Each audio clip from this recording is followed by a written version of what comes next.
الحمد لله. اللهم علمنا ما ينفعنا وانفعنا بما علمتنا وزدنا علما. اللهم آت نفوسنا تقواها وزكها أنت خير من زكاها أنت وليها ومولاها. رب اشرح لي صدري ويسر لي أمري واحلل عقدة من لساني يفقه قولي. ഷെയ്ഖുൽ ഇസ്ലാം Muhammad bin Abdul Wahab റഹിമഹുല്ലാ അദ്ദേഹത്തിൻ്റെ കിതാബു തൗഹീദ് അല്ലദീ ഹുവ ഹഖ്ഖുല്ലാഹി അലൽ അബീദ് എന്ന ഗ്രന്ഥമാണ് നാം പഠിച്ചുകൊണ്ടിരിക്കുന്നത്. അതിൽ അവസാനമായി നാം എത്തിയത് ബാബുൻ മിനശ്ശിർക്കി ലുബ്സുൽ ഹൽഖതി വൽ ഖൈതി വനഹ്വിഹിമാ ലിറഫ്ഇൽ ബലാഇ ഔ ദഫ്ഇഹി. ബാബുൻ മിനശ്ശിർക്ക്, ശിർക്കിൽപ്പെട്ട കാര്യമാണ് ലുബ്സുൽ ഹൽഖതി വൽ ഖൈത്, വളയങ്ങൾ ധരിക്കുക, അതല്ലെങ്കിൽ നൂലുകൾ അത് ബന്ധിക്കുക, അല്ലെങ്കിൽ അതുപോലെയുള്ള കാര്യങ്ങൾ ശരീരത്തിലാകട്ടെ അതല്ലെങ്കിൽ മറ്റ് സ്ഥലങ്ങളിലാകട്ടെ അത് ധരിക്കുകയോ തൂക്കിയിടുകയോ ഒക്കെ ചെയ്യുക എന്നുള്ളത് ശിർക്കിൽപ്പെട്ട കാര്യമാണ്. എന്തിനു വേണ്ടിയാണ്? അത് ലിറഫ്ഇൽ ബലാഇ ഔ ദഫ്ഇഹി, ഒരു വിപത്ത് അതിറങ്ങുന്നതിന് മുൻപ് അതിനെ തടുക്കുന്നതിന് വേണ്ടിയോ അതല്ലെങ്കിൽ തന്നെ ബാധിച്ച ഒരു വിപത്ത് അത് നീങ്ങിപ്പോകുവാനോ ദൂരീകരിക്കാനോ വേണ്ടി അത്തരത്തിൽ ധരിക്കുന്നത് അത് ശിർക്കാകുന്നു എന്ന അധ്യായമാണ് നാം പഠിച്ചുകൊണ്ടിരിക്കുന്നത്. അപ്പോൾ തൗഹീദിന്റെ വിശദീകരണം മുഹമ്മദ് ബിൻ അബ്ദുൽ വഹാബ് റഹിമഹുല്ലാ നമുക്ക് പഠിപ്പിച്ചു നൽകുന്നത് ആ തൗഹീദിന്റെ നേർവിപരീതമായ ശിർക്കിന്റെ ഇനങ്ങൾ വിശദീകരിച്ചുകൊണ്ടാണ്. അപ്പോൾ ശിർക്ക് എന്താണ് എന്ന് മനസ്സിലാക്കിയാൽ അവർക്ക് തൗഹീദ് എന്താണെന്ന് വ്യക്തമാകും. ആ ഒരു ശൈലിയാണ് ഗ്രന്ഥകാരൻ മുഹമ്മദ് ബിൻ അബ്ദുൽ വഹാബ് റഹിമഹുല്ലാ ഇവിടെ സ്വീകരിച്ചിട്ടുള്ളത്.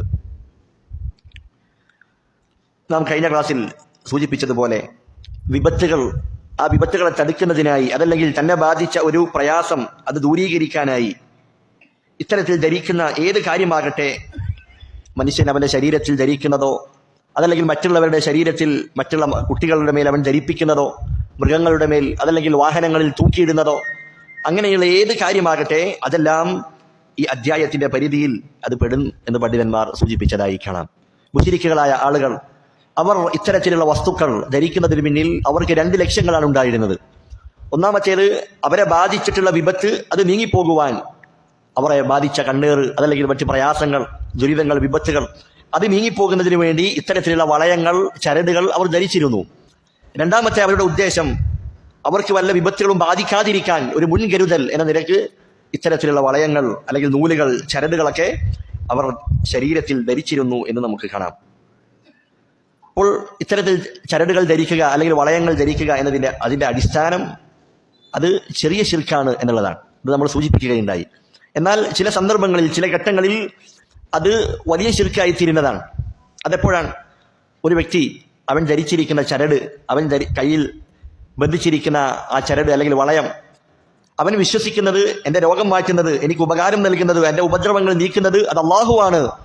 ഈ ധരിച്ചിരിക്കുന്ന ചരട് അത് കേവലം ചില കാരണം മാത്രമാണ് എന്ന വിശ്വാസത്തോടെയാണ് അവൻ ധരിച്ചതെങ്കിൽ അത് ചെറിയ ശിർക്കാണ്.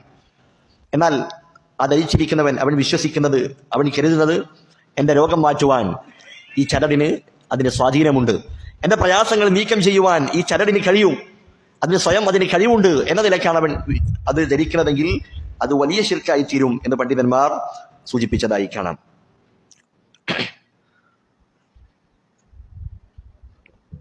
കാരണം എന്താണ്?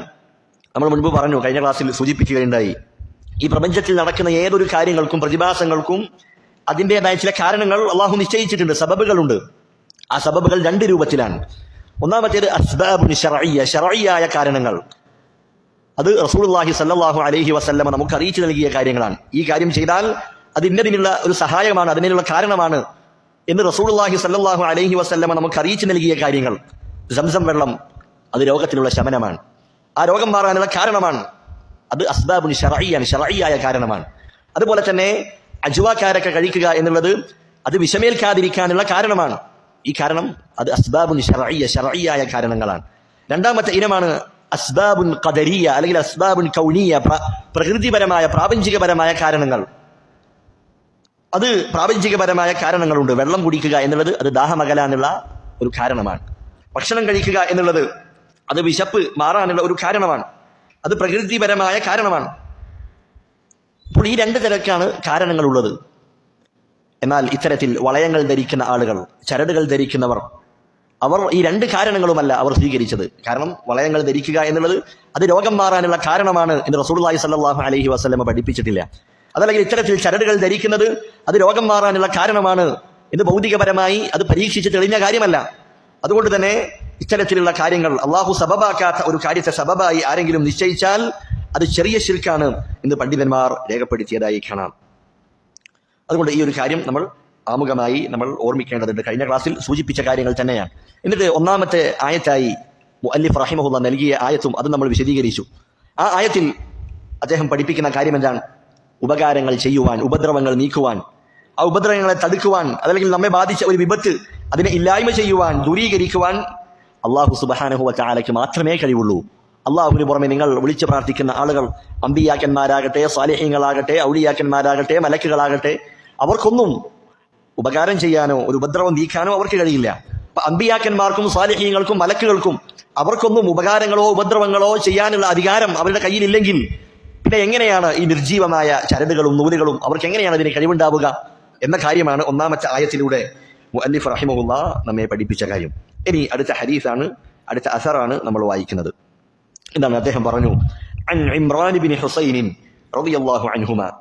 ഇമ്രാൻ ഇബ്നു ഹുസൈൻ സഹാബിയാണ്, അദ്ദേഹത്തിന്റെ പിതാവും സഹാബിയാണ്. അപ്പോൾ ഉപ്പയും മകനും സഹാബിയാകുമ്പോൾ നമ്മൾ എന്ത് പറയും? റളിയല്ലാഹു അൻഹുമാ, അൻഹുമാ എന്ന് പറയും. ഇതുപോലെ മഹാനായ ഉമർ ബിൻ ഖത്താബ് റളിയല്ലാഹു അൻഹു, അദ്ദേഹത്തിന്റെ മകനാണ് അബ്ദുല്ലാഹ്, അബ്ദുല്ലാഹി ബിൻ ഉമർ റളിയല്ലാഹു അൻഹുമാ എന്നാണ് പറയുക. കാരണം ഉപ്പയും മകനും സഹാബിയാണ്. അത്തരം ഘട്ടങ്ങളിൽ നമ്മൾ റളിയല്ലാഹു അൻഹുമാ എന്ന് പറയും.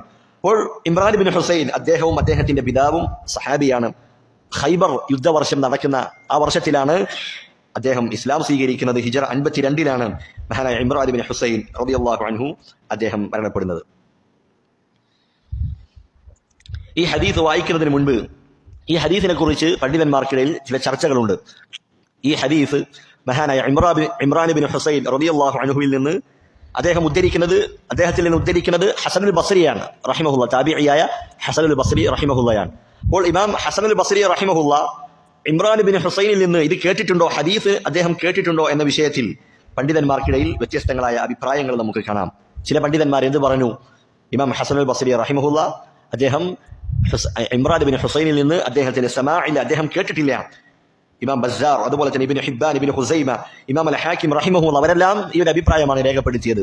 എന്നാൽ മറ്റു ചില പണ്ഡിതന്മാർ, മുഹദ്ദിസീങ്ങളായ മറ്റു ചില ആളുകൾ, അവർ ഇമാം ഹസനുൽ ബസ്രി റഹിമഹുള്ള ഇമാം മഹാനായ സഹാബി ഇമ്രാൻ ബിൻ ഹുസൈൻ റളിയല്ലാഹു അൻഹുവിൽ നിന്ന് ഇത് കേട്ടിട്ടുണ്ട്, അദ്ദേഹത്തിന് സനാഉണ്ട് എന്ന് സ്ഥിരപ്പെടുത്തിയ പണ്ഡിതന്മാരുമുണ്ട്. മഹാനായ ഇബ്നുൽ മദീനി, അതുപോലെ തന്നെ ഇബ്നുൽ മഈൻ, അതുപോലെ ഇബ്നു അബി ഹാറ്റിം, അതുപോലെയുള്ള വലിയ വലിയ മുഹദ്ദിസീങ്ങളായ ആളുകൾ ഈ ഒരു നിലപാടാണ് സ്വീകരിച്ചിട്ടുള്ളത്.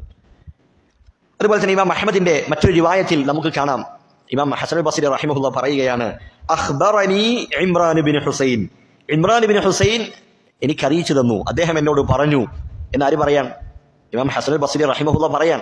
അപ്പോൾ അതെന്താണ് അറിയിക്കുന്നത്? ഇമാം ഹസനുൽ ബസ്രി ഇമ്രാൻ ബിൻ ഹുസൈൻ റളിയല്ലാഹു അൻഹുവിൽ നിന്ന് ഇത് കേട്ടിട്ടുണ്ട്, ഈ ഹദീസ് കേട്ടിട്ടുണ്ട് എന്നുള്ളത് തന്നെയാണ്. അതുകൊണ്ട് തന്നെ ഈ ഹദീസ് അത് പൊതുവെ മൊത്തത്തിൽ അത് സ്വീകാര്യമാണ്, മറ്റ് ശവാഹിദുകൾ കൊണ്ട്, തെളിവുകൾ കൊണ്ട് ഈ ഹദീസ് സ്വീകാര്യമാണ് എന്ന് ഇതിന്റെ വിശദീകരണത്തിൽ ഷെയ്ഖ് സാലിഹ് സിന്ദി ഹഫിളഹുള്ള അദ്ദേഹം പറഞ്ഞതായി കാണാം. എന്താണ് ഹദീസ്? അന്ന നബിയ സല്ലല്ലാഹു അലൈഹി വസല്ലമ റഅ റജുലൻ ഫീ യദിഹി ഹൽഖത്തുൻ മിൻ സുഫ്രിൻ. റസൂലുള്ളാഹി സല്ലല്ലാഹു അലൈഹി വസല്ലമ ഒരാളെ കാണുകയാണ്, അല്ലേ? റജുലൻ എന്നാണ് വന്നിട്ടുള്ളത്, ഒരാൾ, ഒരു വ്യക്തി. ഇമാം അഹ്മദിന്റെ റിവായത്തിൽ അങ്ങനെയാണ് വന്നിട്ടുള്ളത്. എന്നാൽ ഇമാം ഹാക്കിമിന്റെ റിവായത്തിൽ ഈ വ്യക്തി ആരാണ് എന്ന് വ്യക്തമായി സൂചിപ്പിച്ചിട്ടുണ്ട്. അതാരാണ്? ഈ ഹദീസ് ഉദ്ധരിക്കുന്ന, ഈ സംഭവം നമുക്ക് അറിയിച്ചു നൽകിയ മഹാനായ സഹാബി ഇമ്രാൻ ബിൻ ഹുസൈൻ തന്നെയാണ്. സാഹിബുൽ ഖിസ്സ, ഈ ചരിത്രം പറയുന്ന, ഈ സംഭവം ഉദ്ധരിക്കുന്ന സഹാബി അദ്ദേഹം തന്നെയാണ് ആ വ്യക്തി. അദ്ദേഹത്തിന്റെ കയ്യിൽ റസൂലുള്ളാഹി സ്വല്ലല്ലാഹു അലൈഹി വസല്ലമ ലോഹം കൊണ്ടുള്ള ഒരു വളയം കാണാനിടയായി. ആ സന്ദർഭത്തിൽ റസൂലുള്ള ചോദിക്കുകയാണ്, മാ ഹാദിഹി, ഇതെന്താണ്? പണ്ഡിതന്മാർ പറഞ്ഞു, അത് റസൂലുള്ള അറിയാൻ വേണ്ടി ചോദിക്കല്ല, മറിച്ച് എന്തിനാണ്? അവിടുന്ന് എതിർത്തുകൊണ്ട് ചോദിക്കുകയാണ്, എന്താണ് ഈ ധരിച്ചിരിക്കുന്നത് എന്നർത്ഥമാണ്. അതല്ലാതെ നീ ധരിച്ച കാര്യം എന്താണ് എന്ന് അറിയാൻ വേണ്ടി ചോദിക്കുകയല്ല. ഇമാം അഹ്മദിന്റെ റിവായത്തിൽ കാണാം, വൈഹക മാ ഹാദാ, നിനക്ക് നാശം, നീ എന്താണ് ധരിച്ചിരിക്കുന്നത് എന്ന് റസൂലുള്ള ചോദിക്കുകയാണ്, എന്താണിത്? ആ സമയത്ത് അദ്ദേഹം പറഞ്ഞു, മിനൽ വാഹിന, വാഹിനത്ത് എന്ന് പറയുന്ന ഒരു അസുഖം, അതിൽ നിന്ന് സുഖപ്പെടാൻ, ആ രോഗം മാറാൻ വേണ്ടിയാണ് ഞാൻ ഈ വളയം ധരിച്ചിരിക്കുന്നത്. എന്താണ് വാഹിനത്ത് എന്ന് പറഞ്ഞാൽ? പണ്ഡിതന്മാർ പറഞ്ഞതായി കാണാം. അത് മനുഷ്യന്റെ, ഒരു വ്യക്തിയുടെ അവന്റെ കയ്യിന് ബാധിക്കുന്ന ഒരു തളർച്ച, ഒരു രോഗമാണ് വാഹിന എന്ന് പറയുന്നത്. അവന്റെ തോളിന് ബാധിക്കുന്ന ഒരു രോഗമാണ്, തളർച്ചയാണ്. അതുപോലെ തന്നെ പണ്ഡിതന്മാർ പറഞ്ഞു ഈ രോഗം അത് പുരുഷന്മാർക്ക് മാത്രമേ അത് ബാധിക്കാറുള്ളൂ എന്നുകൂടി ഇതിന്റെ വിശദീകരണത്തിൽ അവർ പറഞ്ഞതായി കാണാം. ആ സന്ദർഭത്തിൽ റസൂലുള്ളാഹി പറയുകയാണ്, ഇൻസിഅഹാ, നീ ആ വളയം അത് ഊരിക്കളയുക. ഫഇന്നഹാ ലാ തസീദുക ഇല്ലാ വഹന, ആ വളയം അത് നിനക്ക് തളർച്ച വർദ്ധിപ്പിക്കുകയേ ഉള്ളൂ എന്ന് റസൂലുള്ളാഹി സ്വല്ലല്ലാഹു അലൈഹി വസല്ലമ അദ്ദേഹത്തോട് പറയുകയാണ്. അപ്പോൾ ഇൻസിഅഹാ എന്ന് പറഞ്ഞാൽ നീ അത് ഊരിക്കളയുക എന്നുള്ളതാണ്. മറ്റൊരു റിവായത്തിൽ കാണാം ഇൻബിദ്ഹാ അൻക, നീ അത് വലിച്ചെറിയുക എന്ന് റസൂലുള്ളാഹി സ്വല്ലല്ലാഹു അലൈഹി വസല്ലമ അവിടുന്ന് പറഞ്ഞതായി കാണാം. ഇവിടെ നോക്കൂ, പണ്ഡിതന്മാർ പറയുകയാണ് ആ വ്യക്തി എന്തിനാണ് ധരിച്ചത്? അദ്ദേഹത്തിന്റെ തളർച്ച മാറുന്നതിന് വേണ്ടിയാണ്. അദ്ദേഹത്തിന്റെ കയ്യിന് ബാധിച്ച ആ നരമ്പിന് ബാധിച്ച തളർച്ച രോഗം അത് മാറുന്നതിന് വേണ്ടിയാണ് അദ്ദേഹം ധരിച്ചത്.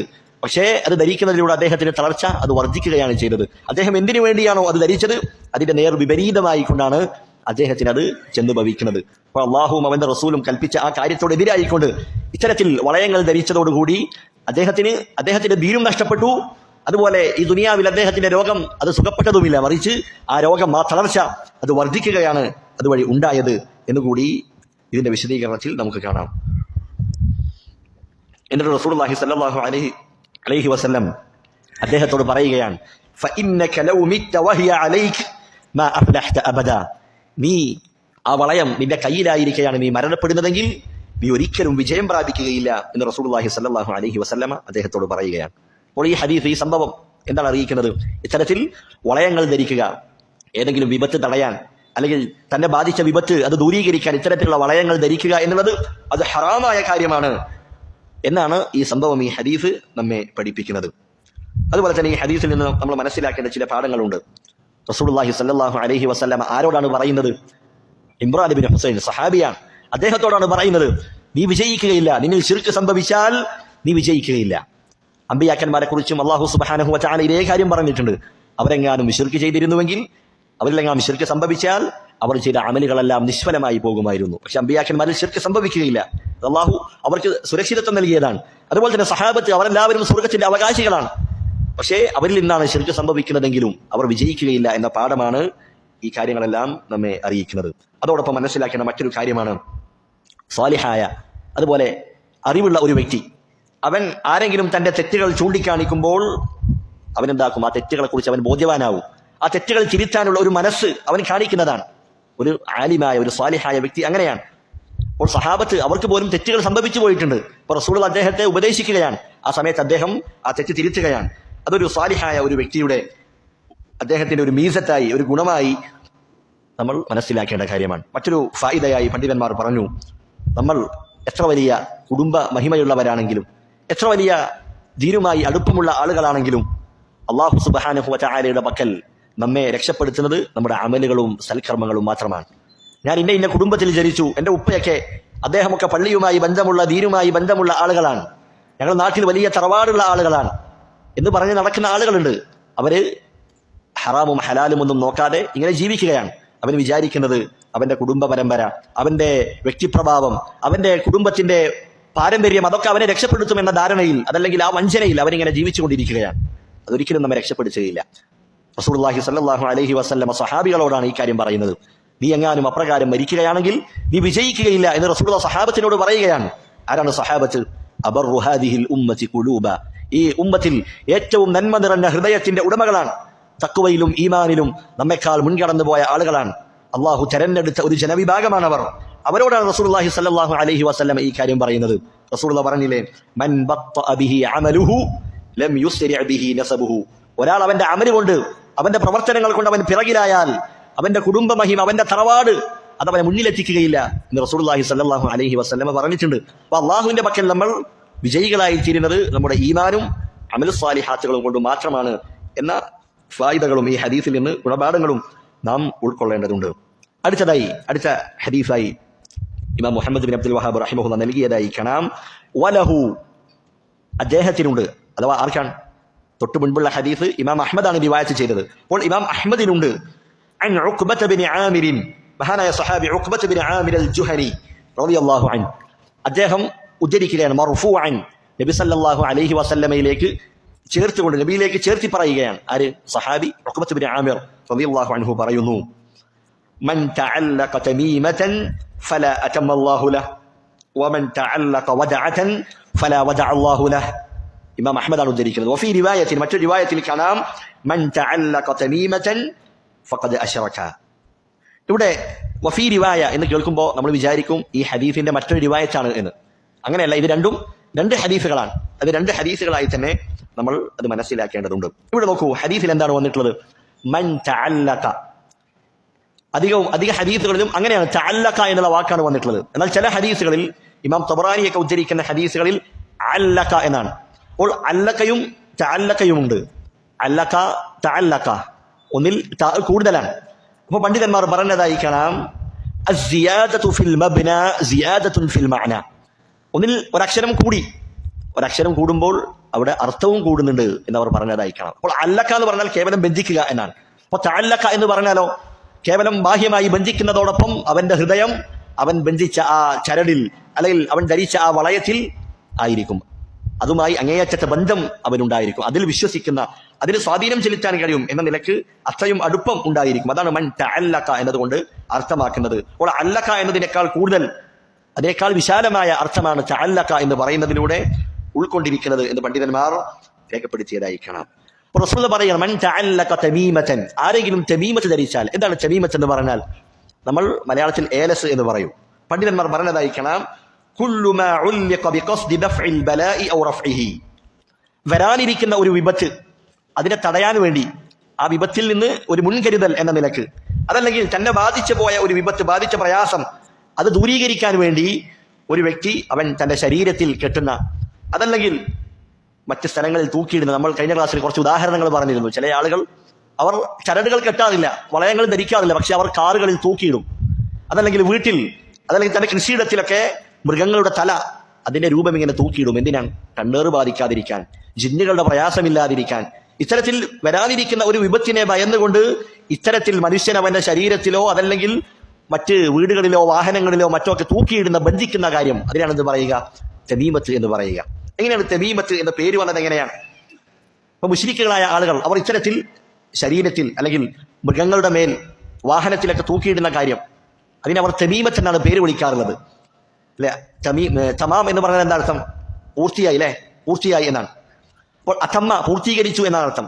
അപ്പോൾ അവർ ധരിക്കുന്നത് ഇത്തരത്തിലുള്ള കാര്യങ്ങളൊക്കെ നമ്മൾ കെട്ടിയാൽ, വളയങ്ങളൊക്കെ ധരിച്ചാൽ നമ്മുടെ ആഗ്രഹങ്ങൾ അത് സഫലീകരിക്കും, അത് പൂർത്തിയാകും, അത് വിജയകരമായി ഭംഗിയായി അത് നടക്കും എന്ന അർത്ഥത്തിലാണ് അവർ ഇത്തരത്തിൽ തൂക്കിയിടുന്ന, ശരീരത്തിൽ ബന്ധിക്കുന്ന വസ്തുക്കളെ അവർ എന്ത് വിളിച്ചത്? തമീമത്ത് എന്ന പേര് അവർ വിളിച്ചത് എന്ന് പണ്ഡിതന്മാർ പറഞ്ഞതായി കാണാം.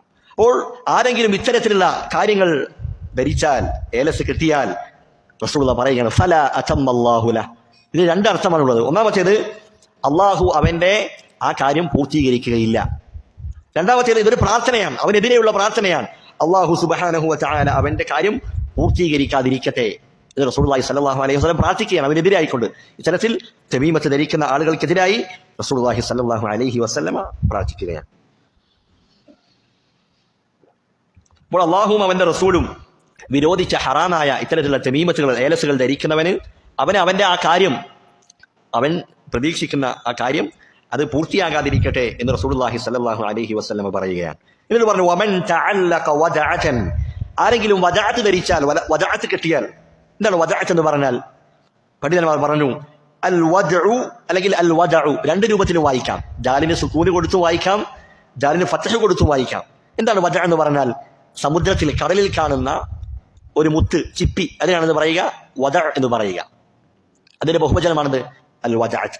അപ്പോൾ ഇത്തരത്തിലുള്ള ചിപ്പികൾ ധരിക്കുന്ന ആളുകളുണ്ട്. അതിനെങ്ങനെയാണ് വദഅത്ത് എന്ന് പേര് വന്നത്?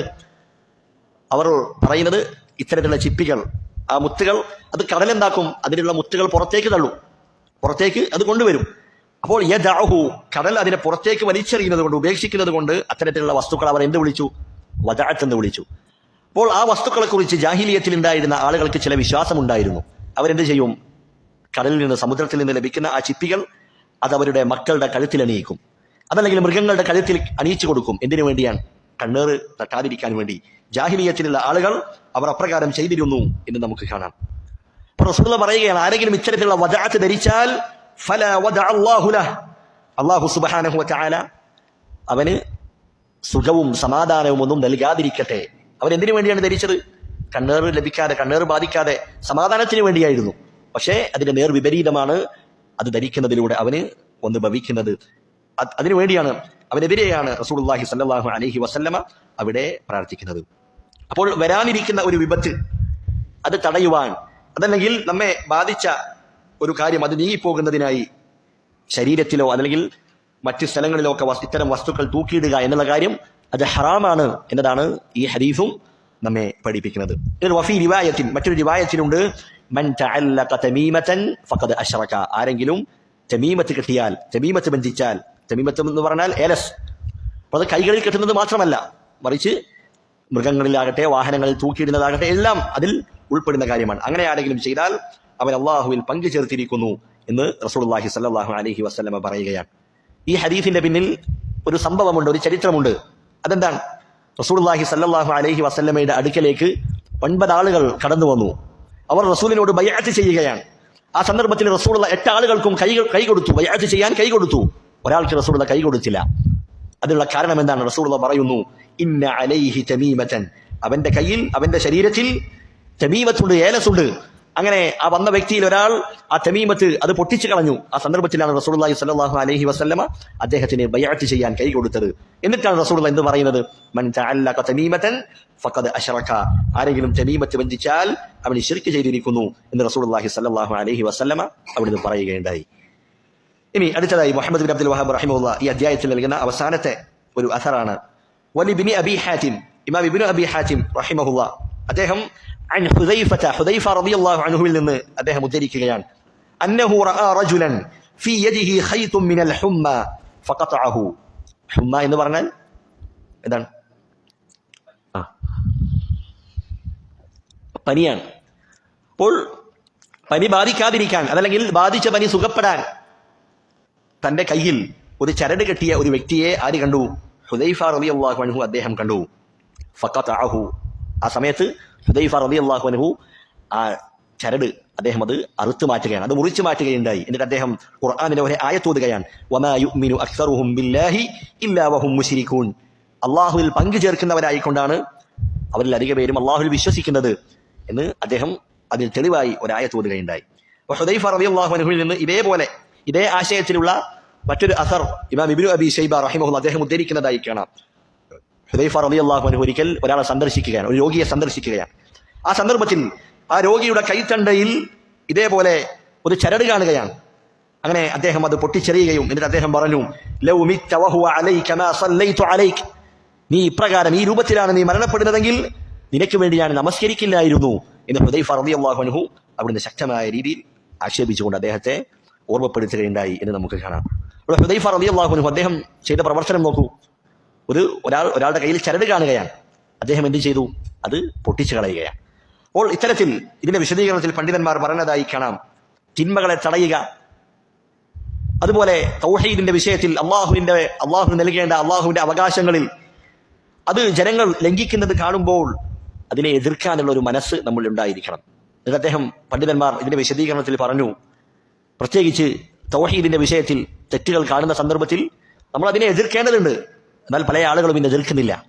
തൗഹീദിന്റെ വിഷയത്തിലുള്ള തെറ്റുകൾ കാണുമ്പോൾ, ഗുരുതരമായ വിശ്വാസപരമായ പിഴവുകൾ കാണുമ്പോൾ അവർ മിണ്ടാതിരിക്കുകയാണ്. അവർക്കൊരു തണുപ്പൻ നിലപാടിലാണ്, തണുപ്പൻ പ്രതികരണമാണ് പല ആളുകളും നടത്തുന്നത്.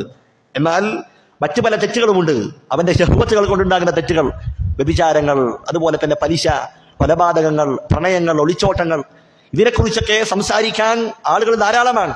അതിന് വലിയ ആവേശമാണ്. അതിന്റെ അർത്ഥം അതൊന്നും എതിർക്കേണ്ട എന്നല്ല, മറിച്ച് അതും എതിർക്കപ്പെടണം.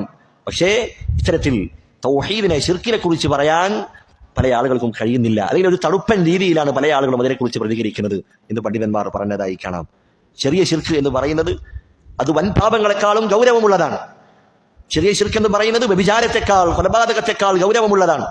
അതുകൊണ്ട് അല്ലാഹു സുബ്ഹാനഹു വ തആല നിഷിദ്ധമാക്കിയ, ഹറാമാക്കിയ കാര്യങ്ങൾ അതിനോട് ആത്മരോഷമുള്ളവനാണെങ്കിൽ, ആ ഗീറത്തിൽ നിനക്ക് ആത്മാർത്ഥതയുണ്ടെങ്കിൽ, ശിർക്ക് കാണുന്ന സന്ദർഭത്തിൽ, ശിർക്കിന്റെ പ്രവർത്തനങ്ങൾ കാണുമ്പോൾ, അത്തരത്തിലുള്ള അന്ധവിശ്വാസങ്ങൾ നടക്കുമ്പോൾ അതിനെ എതിർക്കാൻ നമ്മൾ മുന്നോട്ട് വരണം എന്ന ചരിത്രം, എന്ന പാഠമാണ് ഈ ചരിത്രത്തിൽ നിന്ന് നമ്മൾ ഉൾക്കൊള്ളേണ്ടത്. നമ്മുടെ വീട്ടിൽ അല്ലെങ്കിൽ നമ്മുടെ കുടുംബത്തിൽ നമ്മുടെ കൂട്ടുകാരിൽ എത്രയോ ആളുകൾ ഉണ്ടാകും ചരട് ധരിക്കുന്ന ആളുകൾ നമ്മൾ കാലങ്ങളായി കാണുന്നുണ്ട്, പക്ഷെ നമ്മൾ ഇതുവരെ പറഞ്ഞിട്ടില്ല. പക്ഷേ അവൻ മറ്റു തെറ്റുകൾ ചെയ്യുമ്പോൾ നമ്മൾ അതിനെ വിലക്കാറുണ്ട്. അവൻ സിഗരറ്റ് വലിക്കുമ്പോൾ അതല്ലെങ്കിൽ മറ്റ് അവന്റെ ശഹ്വത്തുകൾ കടിമപ്പെട്ട് മറ്റു തെറ്റുകൾ ചെയ്യുമ്പോൾ നമ്മൾ അവനെ ഉണർത്താറുണ്ട്. പക്ഷെ അതിനേക്കാൾ ഗൗരവമുള്ള ശിർക്കിലേക്ക് അവൻ ചെന്ന് ഭരിക്കുന്ന ഇത്തരത്തിലുള്ള തെറ്റുകളെ കുറിച്ച് പല ആളുകളും മിണ്ടാറില്ല എന്നുള്ളതാണ് വാസ്തവം എന്ന് പണ്ഡിതന്മാർ ഇതിന്റെ വിശദീകരണത്തിൽ പറഞ്ഞതായി കാണാം. അതുകൊണ്ട് ആ ഒരു രീതി നമ്മൾ മാറ്റേണ്ടതുണ്ട്, നമ്മൾ അത് ഒഴിവാക്കേണ്ടതുണ്ട് എന്നതാണ് മഹാനായ ഹുദൈഫ റളിയല്ലാഹു അൻഹുവിന്റെ ഈ സംഭവം, ഈ ചരിത്രം നമുക്ക് നൽകുന്ന പ്രധാനപ്പെട്ട മറ്റൊരു പാഠം. അപ്പോൾ ഈ അധ്യായം അവസാനിക്കുകയാണ്. ഇനി അടുത്ത അധ്യായമാണ് ബാബു മാ ജാഅ ഫിർ റുഖാ വത്തമാഇം. നമ്മളിപ്പോൾ പറയുന്ന അധ്യായവുമായി ബന്ധമുള്ള അതിന്റെ തുടർച്ചയാണ് അടുത്ത അധ്യായം. എന്താണ് അധ്യായത്തിന്റെ പേരെന്താണ്?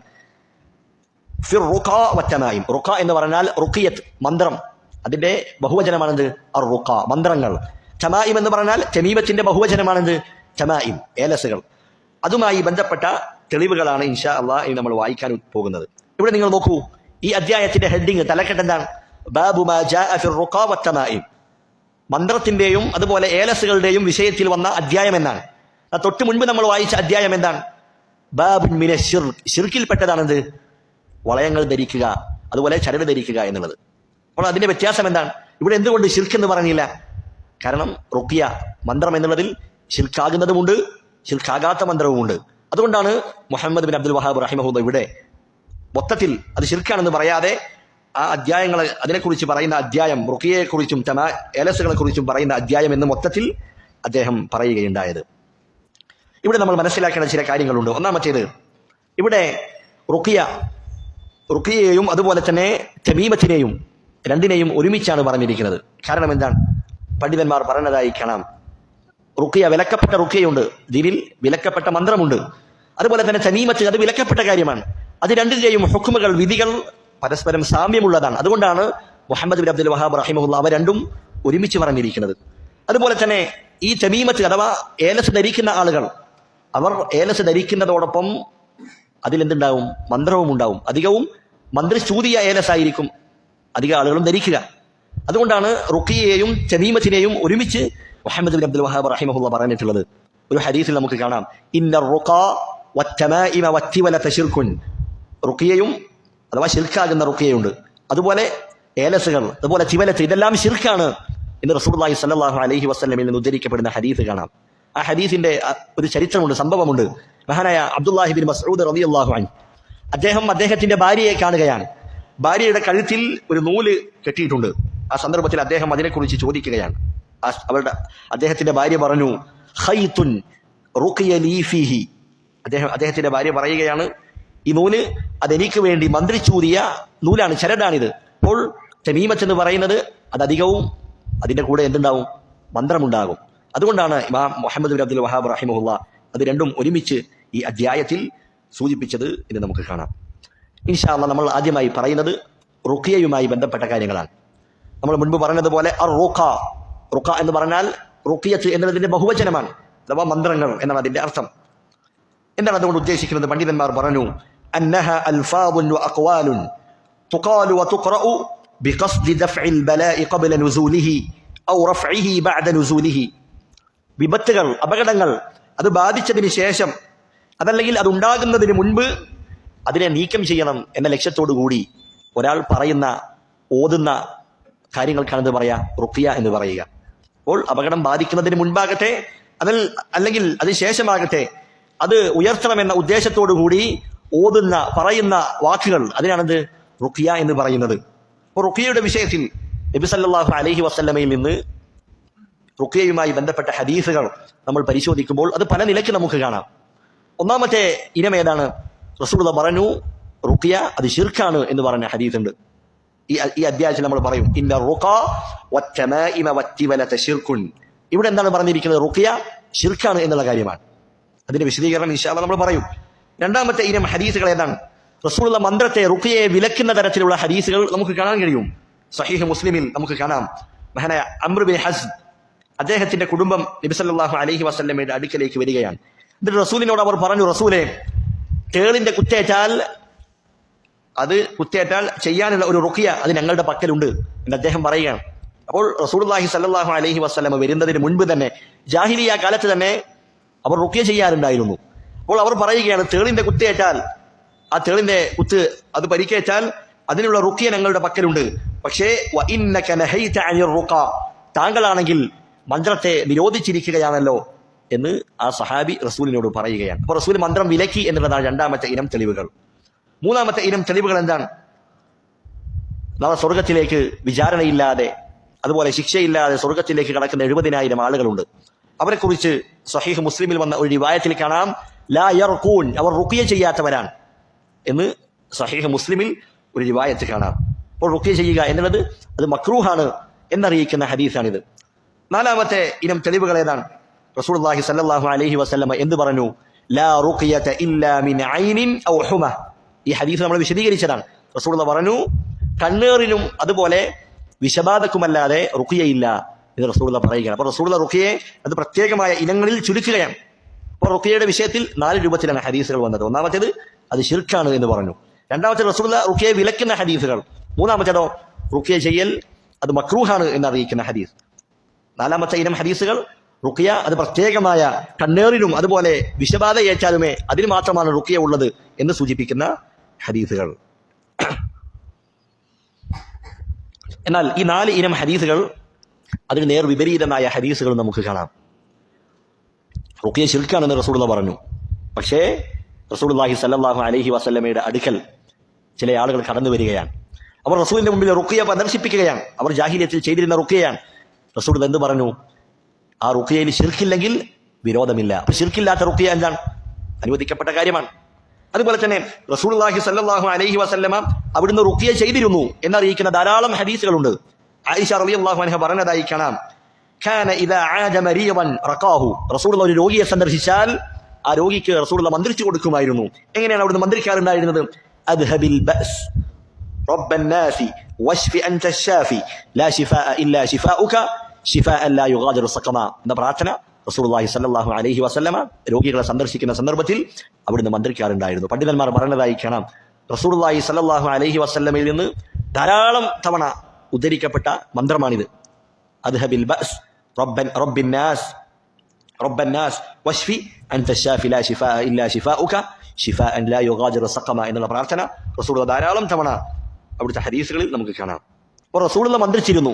അതുപോലെ റഖാഹു ജിബ്രീലു അലൈഹിസ്സലാം, ജിബ്രീൽ അലൈഹിസ്സലാം നബിയെ മന്ത്രിച്ചിരുന്നു. നബിക്ക് അങ്ങോട്ട് റുഖിയ ചെയ്തു കൊടുത്തിരുന്നു. നബി സല്ലല്ലാഹു അലൈഹി വസല്ലമക്ക് സിഹർ ബാധിച്ച സന്ദർഭത്തിൽ അങ്ങേയറ്റം പ്രയാസപ്പെട്ടുകൊണ്ടിരിക്കുമ്പോൾ ജിബ്രീൽ അലൈഹിസ്സലാം വന്നുകൊണ്ട് റസൂലുള്ളാഹി സല്ലല്ലാഹു അലൈഹി വസല്ലമക്ക് മന്ത്രിച്ചു കൊടുക്കുകയാണ്. ബിസ്മില്ലാഹി അർഖീഖ് മിൻ കുല്ലി ഷൈഇൻ യുഅ്ദീക് മിൻ കുല്ലി ദീ നഫ്സിൻ ഔ ഐനി ഹാസിദിൻ ബിസ്മില്ലാഹി അർഖീഖ് അല്ലാഹു യശ്ഫീക്. ജിബ്രീൽ അലൈഹിസ്സലാം റസൂലിനെ മന്ത്രിക്കുകയാണ്. അപ്പോൾ റസൂലുള്ളാഹി മന്ത്രിച്ചിട്ടുണ്ട്. റസൂലിന് ഇങ്ങോട്ട് ജിബ്രീൽ അലൈഹിസ്സലാം മന്ത്രിച്ച് നൽകിയിട്ടുണ്ട്. മൂന്നാമത്തെ ഇനം തെളിവുകളാണ് റസൂലുള്ളാഹി മന്ത്രിക്കാനുള്ള അനുവാദം നൽകി. അതാണ് നമ്മൾ മുൻപ് സൂചിപ്പിച്ചത്. ചില ആളുകൾ റസൂലിന്റെ അടുക്കലേക്ക് വന്നു. അവർ ജാഹിലിയത്തിൽ ചെയ്തിരുന്ന റുഖിയ അതിനെക്കുറിച്ച് റസൂലിനോട് ചോദിക്കുകയാണ്. റസൂലുള്ളാഹി പറഞ്ഞു, നിങ്ങൾ നിർവഹിച്ചിരുന്ന ആ റുഖിയ എനിക്ക് കാണിച്ചു തരിക. റസൂലുള്ളാഹി പറഞ്ഞു, ഇതിൽ കുഴപ്പമില്ല, ശിർക്കില്ലെങ്കിൽ ഈ റുഖിയയിൽ കുഴപ്പമില്ല, നിങ്ങൾ ചെയ്തുകൊള്ളൂ എന്ന് റസൂലുള്ളാഹി സ്വല്ലല്ലാഹു അലൈഹി വസല്ലമ അവർക്ക് അനുവാദം കൊടുത്തതായി കാണാം. അതുപോലെ തന്നെ മറ്റു ചില ഹദീസുകളിൽ റുഖിയ ചെയ്യാൻ, മറ്റുള്ളവർക്ക് ചെയ്തു കൊടുക്കാൻ റസൂലുള്ളാഹി പ്രേരിപ്പിച്ചതായി കാണാം. റസൂലുള്ളാഹി പറഞ്ഞു, ഇസ്തർഖൂ ലഹ, നിങ്ങൾ അവൾക്ക് വേണ്ടി മറ്റൊരാളോട് റുഖിയ തേടുക, റുഖിയ ചെയ്യാൻ വേണ്ടി മറ്റൊരാളോട് നിങ്ങൾ ആവശ്യപ്പെടുക. അതുപോലെ റസൂലുള്ളാഹി പറഞ്ഞതായി കാണാം, മനിസ്തതാഅ മിൻകും അൻ യൻഫഅ അഖാഹു ഫൽയഫഅൽ, ആരെങ്കിലും തന്റെ സഹോദരനെ അവന് വല്ല ഉപകാരവും ചെയ്യാൻ സാധിക്കുമെങ്കിൽ അവൻ അപ്രകാരം ചെയ്തു കൊള്ളട്ടെ. റുഖിയയുടെ വിഷയത്തിൽ റസൂലുള്ളാഹി പറഞ്ഞതാണ്. അപ്പോൾ നമ്മുടെ സഹോദരൻ അവൻ അങ്ങേയറ്റം പ്രയാസപ്പെട്ടിരിക്കുകയാണെന്ന് വിചാരിക്കുക. അവന് സ്വന്തം റുഖിയ ചെയ്യാൻ കഴിയാത്ത വിധം അവൻ അത്തരത്തിലുള്ള പൈശാചികമായ ഉപദ്രവങ്ങൾ കൊണ്ട് പ്രയാസപ്പെട്ട്, അല്ലെങ്കിൽ അത്തരത്തിലുള്ള രോഗങ്ങളൊക്കെ ബാധിച്ച് അവൻ പ്രയാസപ്പെടുകയാണെങ്കിൽ ആ സന്ദർഭത്തിൽ അവനെ സഹായിക്കുക എന്നുള്ളത് അത് വളരെ പ്രോത്സാഹിപ്പിക്കപ്പെട്ട കാര്യമാണ്. റസൂലുള്ളാഹി സ്വല്ലല്ലാഹു അലൈഹി വസല്ലമ അതിലേക്ക് നമ്മെ പ്രേരിപ്പിച്ചിട്ടുണ്ട്. അപ്പോൾ റസൂലുള്ളാഹി റുഖിയ ചെയ്തിട്ടുണ്ട്. റസൂലിനെ റുഖിയ ജിബ്രീൽ അലൈഹിസ്സലാം ചെയ്തിട്ടുണ്ട്. റുഖിയ ചെയ്യാൻ അനുവാദം കൊടുത്തിട്ടുണ്ട്. ഇതൊക്കെ ഹദീസുകളിൽ സ്ഥിരപ്പെട്ടതാണ്. അപ്പോൾ ഈ ഹദീസുകളും മുൻപ് നമ്മൾ പറഞ്ഞ ആ റുഖിയയുടെ ധാരാളം വ്യത്യസ്തങ്ങളായ ഇനങ്ങളുള്ള ഹദീസുകളും തമ്മിൽ എന്തില്ല, വൈരുദ്ധ്യമില്ല. അത് പണ്ഡിതന്മാർ അതിനെ ജംഅ് ചെയ്തതായി കാണാം, അതിനെ ഒരുമിപ്പിച്ചതായി കാണാം. എങ്ങനെയാണത്? റസൂലുള്ള റുഖിയ ശിർക്കാണെന്ന് പറഞ്ഞു. അത് ഏത് റുഖിയയെ കുറിച്ചാണ്? ശിർക്കടങ്ങിയ റുഖിയയെ കുറിച്ച്, മന്ത്രങ്ങളെ കുറിച്ചാണ്. അള്ളാഹു അല്ലാത്തവരോട് സഹായം ചോദിച്ചുകൊണ്ട്, അള്ളാഹു അല്ലാത്ത ശൈത്താന്മാരോട് അവരോട് കാവൽ തേടിക്കൊണ്ടുള്ള റുഖിയകൾ, അതെന്താണ്? അത് ശിർക്കാണ്. ശിർക്കില്ലാത്ത കാലത്തോളം റുഖിയ റസൂലുള്ളാഹി സ്വല്ലല്ലാഹു അലൈഹി വസല്ലമ അനുവദിച്ചു കൊടുത്തിട്ടുണ്ട്. അതുപോലെ സ്വർഗത്തിലേക്ക് പ്രവേശിക്കുന്ന 70,000 ആളുകൾ അവർ ലാ യർഖൂൻ, അവർ റുഖിയ ചെയ്യാത്തവരാണ് എന്ന് ഇമാം മുസ്ലിമിന്റെ റിവായത്തിലുണ്ട്.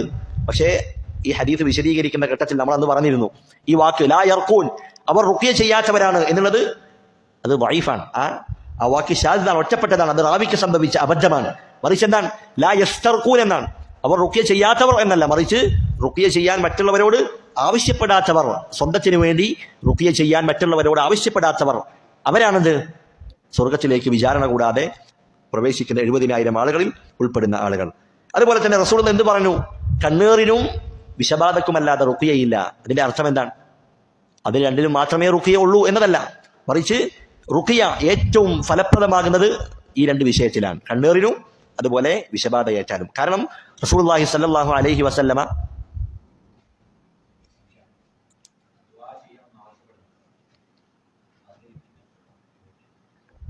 ഇല്ല ദുആ ആവശ്യപ്പെടാം. അപ്പോ ഈ രണ്ട് വിഷയത്തിൽ മാത്രമല്ല റുഖിയയുള്ളത്, അതല്ലാത്തതിലുമുണ്ട്.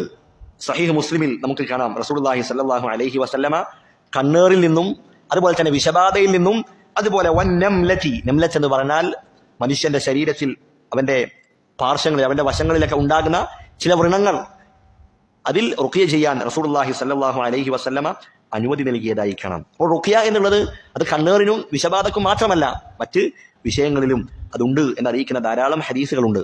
റസൂലുള്ളാഹി സ്വല്ലല്ലാഹു അലൈഹി വസല്ലമ രോഗിയെ സന്ദർശിച്ചാൽ അവിടുന്ന് റുഖിയ ചെയ്യാറുണ്ട്. അതുപോലെ തന്നെ ജിബ്രീൽ അലൈഹിസ്സലാം റസൂലിനെ റുഖിയ ചെയ്തു കൊടുത്തിട്ടുണ്ട്.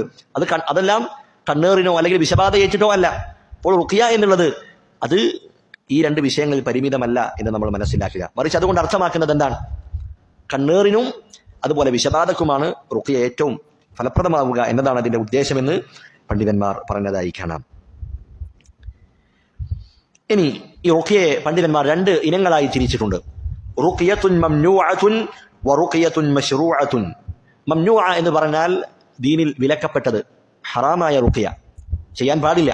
രണ്ടാമത്തേത് മശ്റൂഅ, ദീനിൽ പഠിപ്പിക്കപ്പെട്ടത്, റസൂലുള്ളാഹി സ്വല്ലല്ലാഹു അലൈഹി വസല്ലമ പഠിപ്പിച്ച റുഖിയ. എന്നിട്ട് പണ്ഡിതന്മാർ പറയുന്നു അമ്മർ റുഖിയത്തുൽ മംനൂഅ, ദീനിൽ വിലക്കപ്പെട്ട റുഖിയ അത് ചിലപ്പോൾ വലിയ ശിർക്കാകാം, ചില ഘട്ടങ്ങളിൽ അത് ചെറിയ ശിർക്കുമാകാം. എപ്പോഴാണ് അത് വലിയ ശിർക്കായി തീരുന്നത്? പണ്ഡിതന്മാർ പറഞ്ഞു 3 ഘട്ടങ്ങളിലാണ്. ഒന്നാമത്തേത്, റുഖിയ ചെയ്യുന്നവൻ ആ റുഖിയ അതിൽ അള്ളാഹു അല്ലാത്തവരോട് സഹായം ചോദിക്കുക, അള്ളാഹു അല്ലാത്തവരോട് അഭയം തേടുക, ശൈത്താന്മാരോട് അത്തരത്തിലുള്ള ആളുകളോട് അഭയം ചോദിച്ചുകൊണ്ട് അവരോട് സഹായം ചോദിച്ചുകൊണ്ടുള്ള റുഖിയയാണെങ്കിൽ അതെന്താണ്? വലിയ ശിർക്കാണ്, വലിയ ശിർക്കാകുന്ന റുഖിയയാണ്. രണ്ടാമത്തേത്, റുഖിയ ചെയ്യുന്നവൻ അവന് വിശ്വസിക്കുന്നത് എന്താണ്? ഈ റുഖിയക്ക് സ്വയം രോഗം മാറ്റാൻ കഴിവുണ്ട് എന്നാണ് അവൻ വിശ്വസിക്കുന്നതെങ്കിൽ അതെന്താണ്? അത് വലിയ ശിർക്കാകുന്നതാണ്. ഈ റുഖിയ അതിൽ സ്വയം രോഗത്തിൽ മാറ്റം വരുത്താൻ, സ്വാധീനം ചെലുത്താൻ കഴിവുണ്ട്. അതല്ലെങ്കിൽ ഈ റുഖിയ ചെയ്യുന്ന റാഖി അദ്ദേഹത്തിന് അള്ളാഹുവിന്റെ അനുമതിയില്ലാതെ അദ്ദേഹത്തിന് എന്റെ രോഗത്തിൽ സുഖപ്പെടുത്താൻ, അതിൽ സ്വാധീനം ചെലുത്താൻ കഴിവുണ്ട് എന്ന് വിശ്വസിച്ചുകൊണ്ടാണ് ചെയ്യുന്നതെങ്കിൽ, ആ വിശ്വാസത്തോടെയാണെങ്കിൽ അതും ശിർക്കാകുന്ന, വലിയ ശിർക്കാകുന്ന ഘട്ടമാണ്. മൂന്നാമത്തെ ഇനമാണ്, ഈ രണ്ട് ഇനങ്ങളിലാണ്, ഈ രണ്ട് സന്ദർഭത്തിലാണ് വലിയ ശിർക്കാകുന്നത്. ഇനി ചെറിയ ശിർക്കാകുന്ന ഘട്ടങ്ങളുണ്ട്. അതെപ്പോഴാണ്? പണ്ഡിതന്മാർ പറഞ്ഞു ഇമ്മ ബി അൻ തശ്തമില റുഖിയതു അലാ അൽഫാദിൻ ഗൈരി മഫ്ഹൂമ ലൈസത് ബികലാമിൻ വാളിഹിൻ വലൈസത് ബിശിർകിൻ വാളിഹ്. റുഖിയ ചെയ്യുന്ന സന്ദർഭത്തിൽ വ്യക്തമല്ലാത്ത രൂപത്തിൽ അത്തരത്തിലുള്ള വാക്കുകൾ പറയുക. അവൻ പറയുന്ന വാക്കുകൾ, അവൻ ചൊല്ലുന്ന വാചകങ്ങൾ അത് വ്യക്തമല്ല, അതിന്റെ അർത്ഥവും വ്യക്തമല്ല, എന്നാൽ അവൻ പറയുന്നത് ശിർക്കാണോ അതും വ്യക്തമല്ല. അത്തരത്തിലുള്ള ചില വാക്കുകൾ ഉപയോഗിച്ച് ചില ആളുകൾ റുഖിയ ചെയ്യുന്നതായി കാണാം. ഏതെങ്കിലും ചില വാക്കുകൾ, അർത്ഥമില്ലാത്ത വാക്കുകൾ, അത്തരത്തിലുള്ള വാക്കുകൾ ഉപയോഗിച്ചുകൊണ്ട്, അത്തരത്തിലുള്ള വാചകങ്ങൾ ഉപയോഗിച്ചുകൊണ്ട് റുഖിയ ചെയ്യുക എന്നുള്ളത് അത് ചെറിയ ശിർക്കാകുന്ന കാര്യമാണ്. കാരണം എന്താണ്? അല്ലാഹു സുബ്ഹാനഹു വ തആല അത്തരത്തിലുള്ള വാക്കുകൾ, അർത്ഥമില്ലാത്ത ഏതൊക്കെയോ വാക്കുകൾ, അതിനെ രോഗം സുഖപ്പെടാനുള്ള ഒരു കാരണമായി അള്ളാഹു നിശ്ചയിച്ചിട്ടുണ്ടോ? ഇല്ല. ശർഈയായിട്ടും നിശ്ചയിച്ചിട്ടില്ല, ഖദരിയായും കൗനിയായും പ്രകൃതിപരമായും അള്ളാഹു നിശ്ചയിച്ചിട്ടില്ല. അപ്പോൾ അള്ളാഹു സുബ്ഹാനഹു വ തആല ശർഈയായി നിശ്ചയിക്കാത്ത അല്ലെങ്കിൽ കൗനിയായി നിശ്ചയിക്കാത്ത ഒരു കാരണമാണത്. അത്തരത്തിലുള്ള കാരണങ്ങൾ അവൻ സ്വീകരിക്കുന്നതോടുകൂടി അവന് ചെറിയ ശിർക്ക് സംഭവിച്ചിരിക്കുന്നു എന്നാണ് പണ്ഡിതന്മാർ രേഖപ്പെടുത്തിയിട്ടുള്ളത്. അതാണ് ചെറിയ ശിർക്കാകുന്ന ഒന്നാമത്തെ ഘട്ടം. അതാണ്. രണ്ടാമത്തേത്, റുഖ്യ ചെയ്യുന്ന സന്ദർഭത്തിൽ ചില ആളുകൾ അവർ അള്ളാഹു അല്ലാത്തവരുടെ പേരിൽ സത്യം ചെയ്തുകൊണ്ട് റുഖ്യ ചെയ്യാറുണ്ട്. ഇന്ന മലക്കിന്റെ പേരിൽ സത്യം ചെയ്യും, അതല്ലെങ്കിൽ ഹയാത്ത്, നിന്റെ ജീവിതം തന്നെയാണ് സത്യം, അല്ലെങ്കിൽ ഇന്ന വലിയ തന്നെയാണ് സത്യം, ഇന്ന ജിന്ന് തന്നെയാണ് സത്യം എന്നൊക്കെ സത്യം ചെയ്തുകൊണ്ട് അള്ളാഹു അല്ലാത്തവരുടെ പേരിൽ സത്യം ചെയ്തുകൊണ്ട് റുഖ്യ ചെയ്യുന്ന ആളുകളുണ്ട്. അതും ശിർക്ക് തന്നെയാണ്. അപ്പോൾ സത്യം ചെയ്യുക എന്നതിന്റെ അതിന്റെ അടിസ്ഥാനം എന്താണ്? അത് ചെറിയ ശിർക്കാണ്. അള്ളാഹു അല്ലാത്തവരുടെ പേരിൽ സത്യം ചെയ്യുന്നതിന്റെ അസ്ല് ഹുക്ം എന്താണ്? വിധി. അത് ചെറിയ ശിർക്കാകുന്നു എന്നുള്ളതാണ്. അപ്പോൾ ഇത്തരത്തിൽ അള്ളാഹു അല്ലാത്തവരുടെ പേരിൽ സത്യം ചെയ്തുകൊണ്ടാണ് റുഖ്യ ചെയ്യുന്നതെങ്കിൽ അത് ചെറിയ ശിർക്കായി തീരുന്നതാണ്. മൂന്നാമത്തെ ഇനമാണ് റുഖ്യ ചെയ്യപ്പെടുന്ന രോഗി. ആ രോഗിക്ക് അവൻ തന്റെ ഹൃദയത്തെ പൂർണ്ണമായും അള്ളാഹുവിൽ ബലമേൽപ്പിക്കാതെ അവൻ ഈ റുഖ്യ ചെയ്യുന്ന റാഖിയാണ് അവന്റെ ഭയമെങ്കിൽ, അവന്റെ അഭയമെങ്കിൽ, അതിൽ മന്ത്രിക്കുന്ന ആ മന്ത്രം റുഖ്യ എന്നുള്ളത് അത് കേവലം ചില സബബ് മാത്രമാണ് എന്ന് വിശ്വസിക്കാതെ ആ റുഖ്യക്ക് തന്നെ എന്റെ രോഗത്തെ മാറ്റാനുള്ള ചില കഴിവുകളുണ്ട്, അത്തരത്തിലുള്ള ചെറിയ പ്രതീക്ഷകളൊക്കെ അവയിൽ ഹൃദയം അതിലേക്ക് തിരിയുകയാണെങ്കിൽ അതെന്താണ്? അവന്റെ തവക്കുലിൽ സംഭവിക്കുന്ന കോട്ടമാണ്. ഇത്തരത്തിൽ സംഭവിച്ചാൽ അതിൽ അവിടെ ചെറിയ ശിർക്കാണ് സംഭവിക്കുന്നത് എന്ന് പണ്ഡിതന്മാർ പറഞ്ഞതായി കാണാം. അപ്പോൾ ഈ 5 ഘട്ടങ്ങളിൽ അതിൽ 3 ചെറിയ ശിർക്കാകുന്നതാണ്, 2 വലിയ ശിർക്കാകുന്നതാണ്. ഈ 5 ഘട്ടങ്ങളിലും റുഖ്യ എന്താണ്? മംനൂ ആണ്, വിലക്കപ്പെട്ടതാണ്. അത് ദീനിൽ പഠിപ്പിക്കപ്പെടാത്തതാണ്.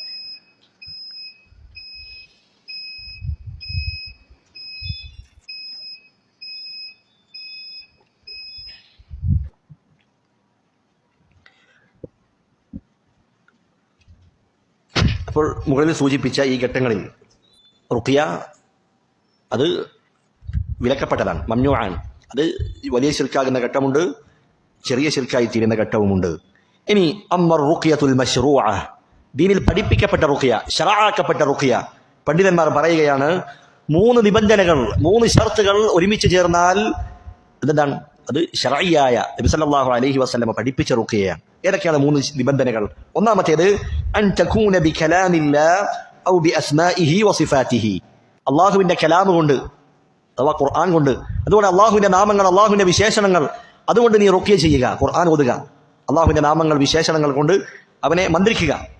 ഇതിൽ റസൂലുള്ളാഹി സ്വല്ലല്ലാഹു അലൈഹി വസല്ലമയിൽ നിന്ന് സ്ഥിരപ്പെട്ടു വന്ന പ്രാർത്ഥനകൾ, വാരിദായ ദുആകൾ, അതെല്ലാം ഇതിൽ ഉൾപ്പെടുന്നതാണ്. നമ്മൾ മുൻപ് സൂചിപ്പിച്ചതുപോലെ റസൂലുള്ളാഹി സ്വല്ലല്ലാഹു അലൈഹി വസല്ലമയിൽ നിന്ന് ഏറ്റവും കൂടുതൽ ഉദ്ധരിക്കപ്പെട്ട മന്ത്രം ഏതാണ്? അല്ലാഹുമ്മ റബ്ബന്നാസ് അദ്ഹബിൽ ബഅസ് ഇശ്ഫി അൻത ശാഫി ലാ ശിഫാഅ ഇല്ലാ ശിഫാഉക ശിഫാഅൻ ലാ യുഗാദിറു സഖമ. ധാരാളം ഹദീസുകളിൽ ഇത് കാണാം.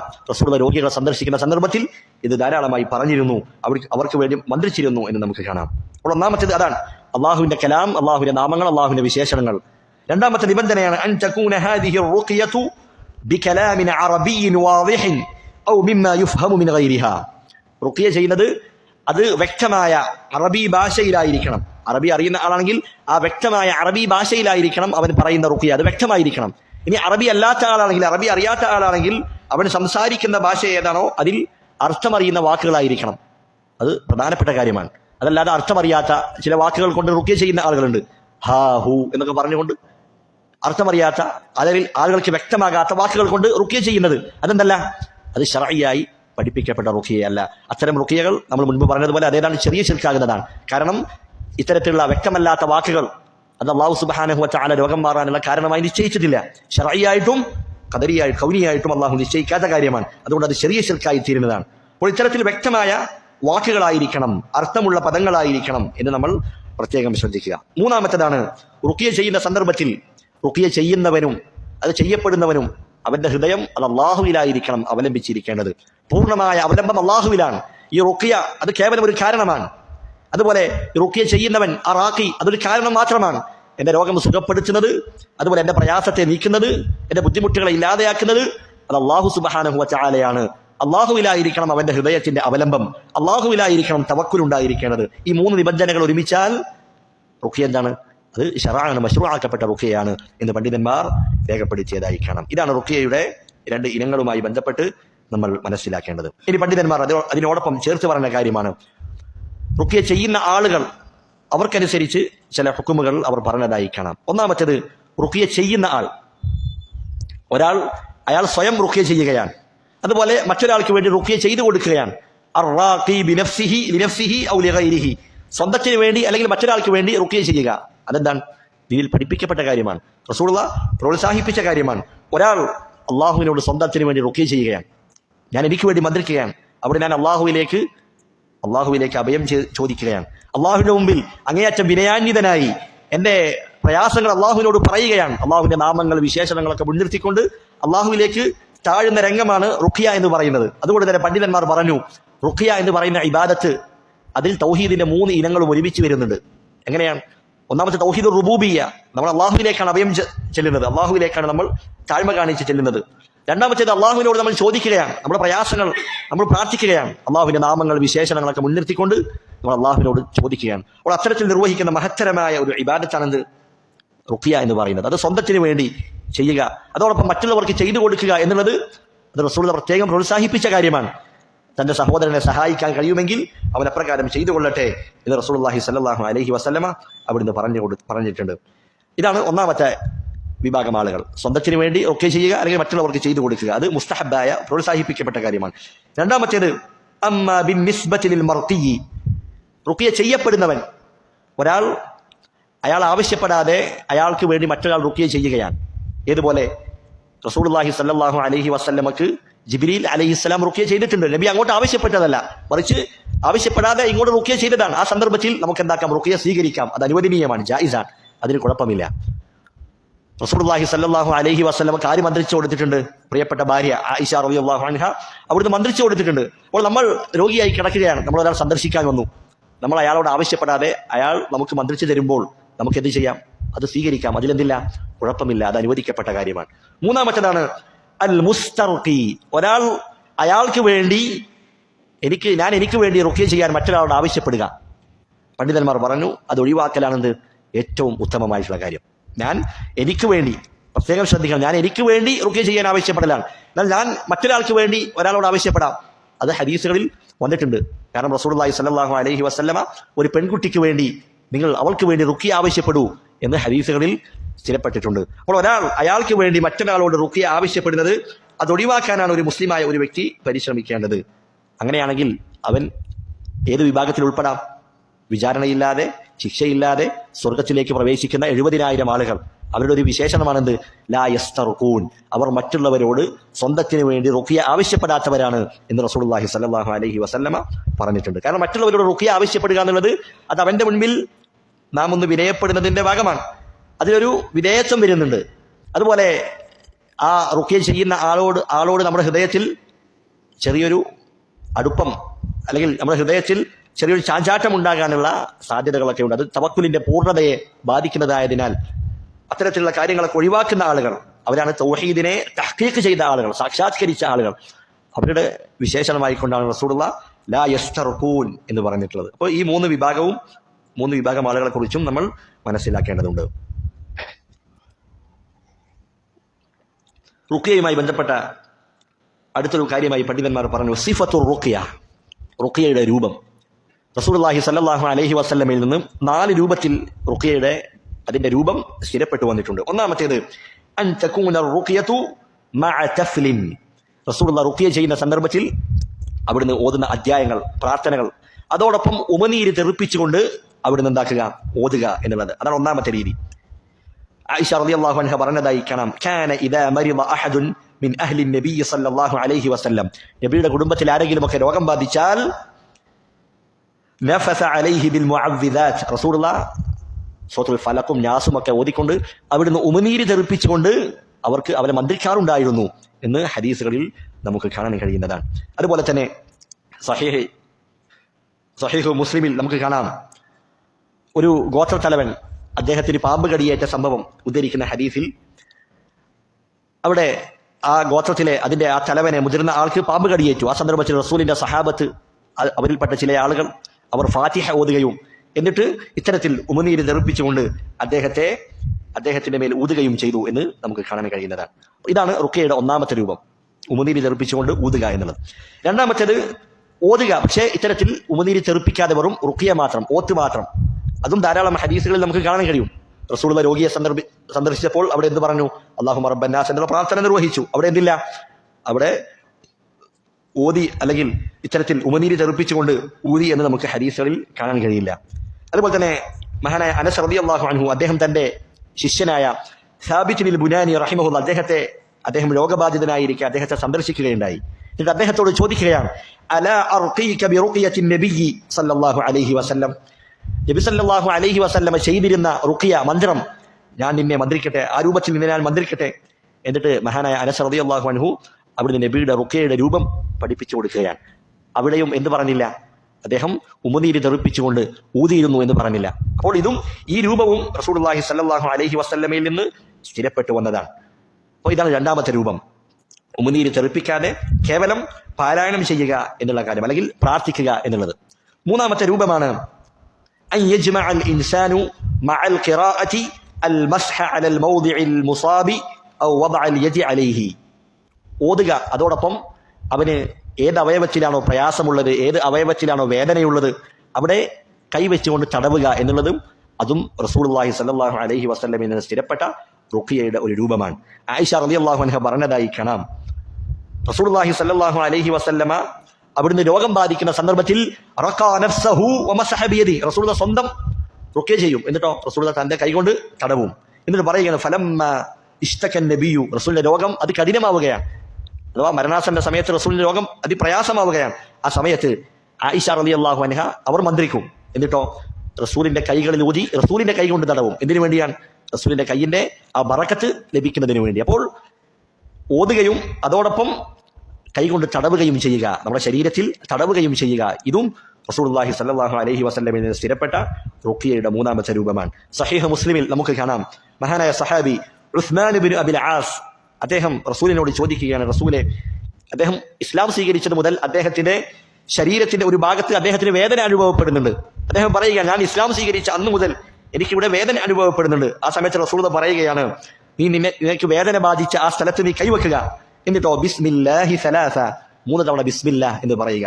അതിനുശേഷം സുമ്മ യഖൂലു സബ്അൻ, പിന്നീട് 7 തവണ നീ അഊദു ബിഇസ്സത്തില്ലാഹി വഖുദ്റതിഹി മിൻ ശർരി മാ അജിദു വഉഹാദിർ എന്ന് 7 തവണ നീ പറയുക, നിന്റെ വേദനയുള്ള സ്ഥലത്ത് വെച്ച് അപ്രകാരം നീ പറയുക എന്ന് റസൂലുള്ളാഹി സ്വല്ലല്ലാഹു അലൈഹി വസല്ലം അദ്ദേഹത്തിന് പഠിപ്പിച്ചു കൊടുക്കുകയാണ്. അപ്പോൾ ഇതാണ് റുഖിയയുടെ മൂന്നാമത്തെ രൂപം. ഇതാണ് നാലാമത്തെ രൂപമായി ഹദീസുകളിൽ നിന്ന് നമുക്ക് മനസ്സിലാക്കാൻ കഴിയുന്നത്, റുഖിയ നമ്മൾ ആയത്തുകൾ അല്ലെങ്കിൽ പ്രാർത്ഥനകളൊക്കെ ചൊല്ലി വെള്ളത്തിലേക്ക് നമ്മൾ ഊതുക, വെള്ളത്തിലേക്ക് ഉമനീര് തെറിപ്പിച്ചുകൊണ്ട് ഊതുക, എന്നിട്ട് ആ വെള്ളം കുടിക്കുകയോ അല്ലെങ്കിൽ അത് ശരീരത്തിൽ അതുകൊണ്ട് കഴുകുകയോ ചെയ്യുക എന്നുള്ളതും റസൂലുള്ളാഹി സ്വല്ലല്ലാഹു അലൈഹി വസല്ലമയിൽ നിന്ന് സ്ഥിരപ്പെട്ട കാര്യമാണ്. ഇമാം തബറാനി ഉദ്ധരിക്കുന്ന ഇമാം അൽബാനി റഹിമഹുല്ലാഹ് സഹീഹാണെന്ന് രേഖപ്പെടുത്തിയ ഹദീസിൽ നമുക്ക് കാണാം, ഒരിക്കൽ റസൂലുള്ളാഹി സ്വല്ലല്ലാഹു അലൈഹി വസല്ലമ നമസ്കരിച്ചുകൊണ്ടിരിക്കെ അവിടുന്ന് തേളിന്റെ കുത്തിയേൽക്കുകയുണ്ടായി. അങ്ങനെ നമസ്കാരം കഴിഞ്ഞതിന് ശേഷം റസൂലുള്ളാഹി സ്വല്ലല്ലാഹു അലൈഹി വസല്ലമ വെള്ളവും ഉപ്പും കൊണ്ടുവരാൻ ആവശ്യപ്പെട്ടു. അങ്ങനെ റസൂലുള്ളാഹി സ്വല്ലല്ലാഹു അലൈഹി വസല്ലമ ആ വെള്ളത്തിലേക്ക് ഊതുകയുണ്ടായി. എന്നിട്ട് ആ വെള്ളം എടുത്തുകൊണ്ട് ആ തേള് കുത്തിയ ഭാഗത്ത് റസൂലുള്ളാഹി തടവുകയുണ്ടായി എന്ന് ഹദീസുകളിൽ നമുക്ക് കാണാൻ കഴിയുന്നതാണ്. അതുപോലെ തന്നെ മഹാനായ സാബിത്ത് ബിൻ ഖൈസ് ബിൻ ശമ്മാസ് റളിയല്ലാഹു അൻഹു അദ്ദേഹം രോഗബാധിതനായിരിക്കെ റസൂലുള്ളാഹി അദ്ദേഹത്തെ സന്ദർശിക്കുകയാണ്. എന്നിട്ട് പറഞ്ഞു, അദ്ഹബിൽ ബഅസ് റബ്ബന്നാസ് അൻ സാബിത്ത് ബിൻ ഖൈസ് ബിൻ ശമ്മാസ്. റസൂലുള്ളാഹി അദ്ദേഹത്തിന്റെ രോഗം മാറാൻ പ്രാർത്ഥിക്കുകയാണ്. എന്നിട്ട് റസൂലുള്ളാഹി സ്വല്ലല്ലാഹു അലൈഹി വസല്ലമ ഒരു മണ്ണെടുത്ത് കൊണ്ടുവരികയും അത് വെള്ളത്തിൽ കലർത്തുകയും എന്നിട്ട് അതിൽ ഊതിക്കൊണ്ട് അദ്ദേഹത്തെ തടവുകയും ചെയ്തു എന്ന് ഹദീസുകളിൽ നമുക്ക് കാണാൻ കഴിയുന്നതാണ്. അതുകൊണ്ട് ഇത്തരത്തിൽ രോഗം ബാധിച്ച ആളുകൾക്ക് അവർക്ക് വെള്ളത്തിലേക്ക് ഊതി ആ വെള്ളം അത് കുടിക്കുകയോ അതല്ലെങ്കിൽ ശരീരത്തിൽ എവിടെയാണോ ബാധിച്ചത് അവിടെ അത് തടവുകയും ചെയ്യാം, അതുകൊണ്ട് കഴുകുകയും ചെയ്യാം. ഈ 4 രൂപവും റസൂലുള്ളാഹി സ്വല്ലല്ലാഹു അലൈഹി വസല്ലമയിൽ നിന്ന് സ്ഥിരപ്പെട്ട റുഖിയയുടെ രൂപങ്ങളാണ്. സലഫുകളിൽ നിന്ന് ഇത്തരത്തിൽ ധാരാളം ഉദ്ധരണികൾ ഈ വെള്ളം കൊണ്ട് റുഖിയ ചെയ്ത കാര്യം അത് സ്ഥിരപ്പെട്ടു വന്നതായി നമുക്ക് കാണാൻ കഴിയുന്നതാണ്. ഇൻഷാ അല്ലാഹ് റുഖിയയുമായി ബന്ധപ്പെട്ട അല്പം ചില കാര്യങ്ങൾ കൂടി നമുക്ക് അടുത്ത ക്ലാസ്സിൽ സൂചിപ്പിക്കാവുന്നതാണ്. അല്ലാഹു സുബ്ഹാനഹു വ തആല പഠിച്ച കാര്യങ്ങൾ അത് അമലാക്കുവാനും അത് മറ്റുള്ളവർക്ക് എത്തിച്ചു കൊടുക്കുവാനും അല്ലാഹു നമുക്ക് ഏവർക്കും തൗഫീഖ് നൽകുമാറാകട്ടെ. അല്ലാഹുമ്മ ഗഫിർ ലിൽ മുഅ്മിനീന വൽ മുഅ്മിനാത്ത് വൽ മുസ്ലിമീന വൽ മുസ്ലിമാത്ത് അൽ അഹ്യാഇ മിൻഹും വൽ അംവാത്ത് ഇന്നക മുജീബു ദഅവാതി യാ ഖാദിയൽ ഹജാത്ത്. സുബ്ഹാനക അല്ലാഹുമ്മ വബിഹംദിക അശ്ഹദു അൻ ലാ ഇലാഹ ഇല്ലാ അൻത അസ്തഗ്ഫിറുക വഅതൂബു ഇലൈക്.